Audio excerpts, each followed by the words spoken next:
আমরা আইছিলাম হচ্ছে জানাজারে, গায়েবী জানাজারে।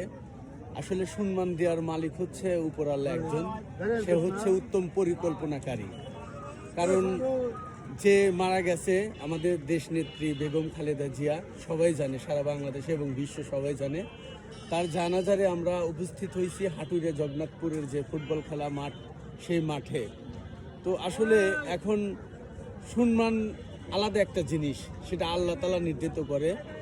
কারণ এই দেখেন, যদি আমলিকের ওই সময় যদি মারা যেত তাহলে কত না ঝামেলা হইতো, তার আল্লাহ জানে। যেভাবে রাষ্ট্র পরিচালনা করা হয়েছিল, আর একজন সাবেক প্রধানমন্ত্রী শেখ হাসিনা, তারপরে আল্লাহরে কি কাম, তার ছেলেও বাড়িতে আসলো, সেও মারা গেল, সবাই নেতাকর্মী দেখার সৌভাগ্য পেল।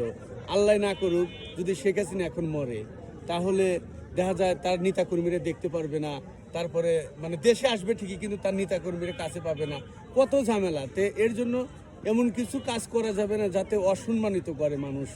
এর জন্য সবসময় ভালো কাজের সাথে থাকতে হবে। তো আল্লাহর সবই আল্লাহর ইচ্ছে আর কি। তো আমরা জানাজারে শরীফা মানে খুবই ভালো লাগতেছে।